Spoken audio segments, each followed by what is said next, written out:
दोस्तों, स्वागत है हमारे YouTube चैनल समृद्धि में। दोस्तों, आज मैं आप लोगों को जूट पुत्रिका व्रत का कैसे पारण किया जाता है, सही विधि क्या है, कैसे सास की विदाई की जाती है, ये सब मैं आप लोग को करके दिखाती हूँ। तो बने रहिएगा वीडियो पर। स्किप हो जाएगा फिर आप लोग एक एक बात पूछते रहते हैं। आप लोग तो जानते हैं कि फिर व्रत रहने के बाद लोगों को टाइम नहीं मिलता और फिर मेरे यहाँ तो लोग बहुत सारे पूछने वाले आते हैं। तो आप लोग वीडियो को पूरा ध्यान से देखिएगा और देख लीजिएगा कि कैसे किया जाता है। यदि आप लोग पहली बार है या फिर से हर साल का नियम वैसे तो वही होता है, लेकिन लोग पूछते हैं कि कैसे किया जाता है। तो मैं अपने यहाँ का यूपी का नियम बता रही हूँ कि आप लोग को कैसे सब करना है। तो देखिए दोस्तों, सबसे पहले मैं आप लोग को बता दूं कि एक गिलास में पानी लेकर के और जहाँ आप लोग को पारण करना रहेगा उस जगह को पूरा हाथ पे पानी लेकर के पोंछ दीजिएगा। देखिए, मैं आज कर तो रही नहीं हूँ, तो मैं सिर्फ आप लोग को बता रही हूँ। वो ग्लास भी साफ रहेगा, पानी भी साफ रहना चाहिए, क्योंकि वहाँ सास के लिए सब कुछ चढ़ाया जाता है। और कभी भी पारण वगैरह पूजा में हम सुहागिन महिलाओं को सिर पे पल्ला जरूर लेकर के बैठना चाहिए। तो आप लोग भी सिर पे पल्ला जरूर रखे रहिएगा।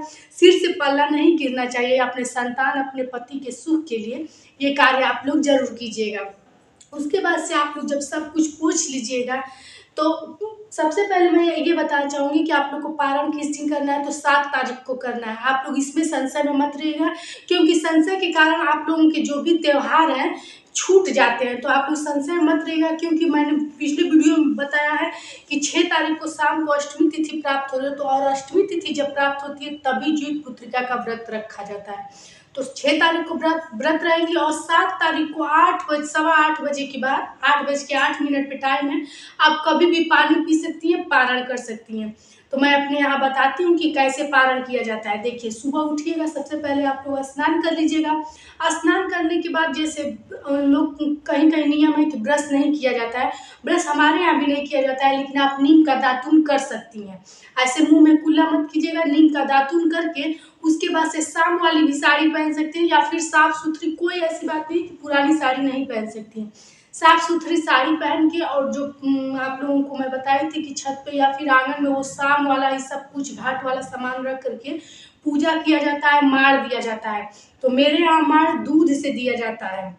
और जैसे आप लोग पारण किस चीज़ का करती हैं, तो मेरे यहाँ दूध चूड़ा जो चढ़ाया जाता है सास के लिए, हलवा और चाय, तो वही चीज़ लोग खा करके पारण करते हैं।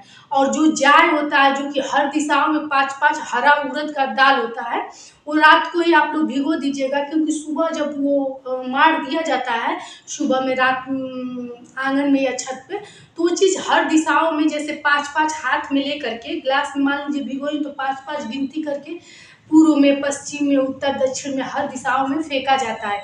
इसके बाद से उसको रख दिया जाता है, और जो भी दूध चूड़ा रहता है उसको 5 जगहों पर चढ़ाया जाता है। जैसे 5 जगहों पे कुछ जगहों पे सिंदूर और तेल भी चढ़ाया जाता है, लेकिन हम लोग के यहाँ ऐसा नियम नहीं है दोस्तों कि सिंदूर तेल चढ़ाया जाए, क्योंकि हम लोग क्या सिंदूर तेल जो है वो हम लोग स्वयं के शरीर में लगा करके सास की विदाई करते हैं। तो ये मैं अभी आप लोग को करके दिखाऊंगी। तो 5 जगहों पे वो सब प्रसाद और चूड़ा, दूध, हलवा और चाय गिरा करके चढ़ाया जाता है। और जो तेल के रूप में जो चढ़ाया जाता है, वो यूपी में ये नियम है कि वो जो खरी होती है, जो तेल के पेराई के समय मिलती है, तो वो चीज़ शाम को हम लोग लौकी के पत्ते पर चढ़ा देते हैं, घाट पर ही। अब आप लोग समझ गई होंगी। और जूतिया जो है तब तक आप लोग नया मत पहनिएगा जब तक कि आप लोग पारण न कर लीजिएगा। सुबह का जब पूजा कर लिया जाता है तब जूतिया पहना जाता है। बाकी उसको पिरो करके रखा रहता है, और जितनी भी आपकी संतानें हैं उनके नाम से भी एक एक जूतिया चढ़ाइएगा। और एक ही घंटे के लिए, आजकल के मॉडर्न बच्चे हैं तो जूतिया पहनना तो नहीं चाहते, लेकिन एक एक घंटे के लिए उनको जरूर पहनाइएगा। तो चलिए, आप लोग को मैं दिखा रही हूँ कि दान आप लोग कैसे कीजिएगा, क्या क्या आप लोग को करना चाहिए। देखिए, मैंने आपको बताया कि 1 कटोरी मैंने चावल ले रखी है। आप लोग इससे भी ज़्यादा दान करेंगे, ये बात नहीं कि क्या नहीं दान करना चाहिए। आटा है, दाल है। जब पारण करने बैठिएगा तो सब सामान लेकर के बैठा जाता है। मैं इसलिए आपको मात्रा दिखा देती हूँ। देखिए, और ये आलू है, हल्दी, जो कि मैं अभी इसको सबको एक कपड़े में रखूंगी। तो हल्दी है, इसकी एक कागज में आप लोग पुड़िया बना लीजिएगा। नमक ले लीजिएगा। और देखिए कई जगहों पे और सब्जियां और मिर्च वगैरह भी दाल में दी जाती है, लेकिन हमारे यूपी में ऐसा कुछ नियम नहीं है कि जैसे आप लोग मिर्च वगैरह चढ़ाएंगी। और एक लाल, पीला या फिर से नारंगी कोई भी कपड़ा ले लीजिएगा, जैसे मैं ली हूँ। इस कपड़े को फैला करके और दान की सारी सामग्री, जैसे कि मैं बता दे रही हूँ, वीडियो में पूरा आप लोग को हो सकता है दिख ना पाए, तो आप लोग भी तो समझदार हैं, जानती ही होंगी। जैसे इसमें से आप लोग फैला करके और उस पे सब दान की सामग्री रख देंगे और उस जगह पे रख देंगे जहां आप लोग भोजन करेंगे। अब देखिए आप लोग क्या पारण में क्या क्या खाया जाता है मैं नहीं जानती, लेकिन हम लोग क्या दाल, चावल, पूरी, सब्जी और वो जो जाय रहता है जो 5-5 अपने मुंह में निगला जाता है, तो उस दाल में उसको जाय को डाल दिया जाता है। और अब जब आप भोजन करने बैठेंगी तो भोजन करने के बाद जैसे सबसे पहले अरबी के पकौड़े खाए जाते हैं, अरबी के पत्ते के पकौड़े खाए जाते हैं। तो आप लोग के यहाँ जो भी हो, लेकिन हम लोग के यहाँ अरबी के पकौड़े खा करके और दाल, चावल, रोटी, पूरी, सब्जी सब कुछ खाया जाता है। और उसके बाद खाने के बाद क्या है कि अपनी सास की विदाई की जाती है, तो तुरंत अपने पास रखे रहिएगा, देर नहीं की जाती है, ना तो दोष पाप लगता है तो संतान पे ही पड़ता है। और जब आप लोग ज्यूतिया चढ़ा लीजिएगा तो ज्यूतिया को सब बच्चों को रोरी लगा लगा के, जैसे कि मान लीजिए कभी भी कोई चीज़ भंडारे का नहीं लिया जाता है, ये आप लोग जानती है ना। जैसे कि रोरी ही बच्चे को लगा रहे हैं तो कुछ लोग रहती है पूजा के डिब्बे में से ही रोरी या सिंदूर माता जी को ही चढ़ाना है तो चढ़ा दीजिए। तो ऐसी गलती मत आप लोग कीजिएगा, ये गलती करेंगे तो पूरा कहा जाता है कि जूठा हो जाता है, उसके बाद वो किसी काम का नहीं रहता है। तो आप लोग थोड़ा सा कागज में या प्लेट में लेकर के ही लगाइएगा।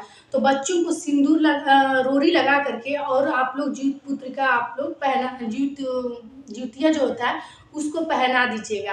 अब हम लोग क्या करते हैं कि उसके बाद पीला सिंदूर, जैसे सिंदूरा का सिंदूर आज के दिन नहीं लगाना चाहिए, क्योंकि हम लोग जब व्रत रहते हैं जिस दिन, जैसे 6 अक्टूबर को ही जो सिंदूरा का सिंदूर आप लोग लगा लीजिएगा।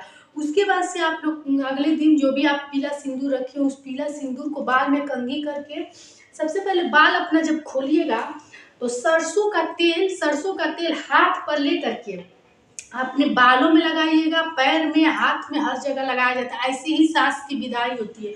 और उसके बाद से जब बाल में कंघी वगैरह करके बांध लीजिएगा तो पीला सिंदूर ले करके अपने लगाइएगा। ऐसे सास की विदाई होती है दोस्तों। और जूतिया जो है अब अपने गले में आप लोग पहन लीजिएगा और इसको 1 हफ्ता 15 दिन तक लोग पहने रहते हैं, तो आप लोग भी पहने रहिएगा। पुराना जूतिया जो होता है वो नदी में प्रवाहित कर दिया जाता है। और देखिए एक बात और, जैसे कुछ लोग पूछ रहे थे कि नया जूतिया इस साल हम लोग बनवा सकते हैं, पहन सकते हैं कि नहीं, तो ऐसा कुछ आप लोग मत कीजिएगा, क्योंकि इस साल मलमास लगा था, इसलिए नया जूतिया आप लोग बिल्कुल मत बनवाइएगा, जो है वही पहनिएगा। एक बार और बता देती हूँ कि जब बच्चे लड़के पैदा होते हैं तो चांदी का बनता है, और जब उनका विवाह होता है तो सोने का बनाया जाता है, और ये माँ पहनती है। यदि आपके घर में सास है तो सबकी जूतियाँ सास ही पहनेंगी, बहुएं नहीं पहनती, बहुएं बस खरे जूतियाँ रहती हैं। अब कुछ लोग कहते हैं कि 8 बजे के बाद कब पानी पीना, तो 8 बजे के बाद देखिए ये तो क्षमता के ऊपर है ना कि आप कितना उपवास रह पाती हैं। लेकिन देखिए जब कोई तिथि समाप्त हो जाती है तो उसके बाद आप लोग को उपवास रहने का कोई ऐसा फायदा नहीं कि आप लोग 2 दिन तक लगातार रह जाएंगी, तो इसका आप लोग को पुण्य ज़्यादा मिलेगा। कोई भी तिथि में ही उपवास रहने का ज़्यादा महत्व होता है। तो आप लोग 8:08 के बाद जब चाय पानी पी सकती हैं, और ये पूजा भी कर लीजिएगा। सुबह में जो मार दिया जाता है उसके बाद से आप दूध चूड़ा खा के पारण कीजिए या फिर हलवा खाकर पारण कीजिए, जैसे भी हो जाए उसके पहले आप मुंह में जरूर 5-5 अपने हर संतान के नाम से जरूर ले लीजिएगा। तो ये थी आज की वीडियो दोस्तों। अगर आप लोग को अच्छी लगती हो तो समृद्धि को एक लाइक जरूर कर दीजिएगा, क्योंकि आप लोग के लाइक से हमें बहुत प्रेरणा मिलती है। सुबह और रात हो जैसे भी हो टाइम मिलता है आप लोग के लिए एक वीडियो मैं बना देती हूँ, आप लोग को जानकारी दे देती हूँ हर तिथि त्योहारों का। और सब्सक्राइब भी कीजिएगा ताकि ऐसी ही वीडियो की नोटिफिकेशन आपके पास पहुँच जाए। फिर मिलेंगे नए वीडियो के साथ। जय श्री राम।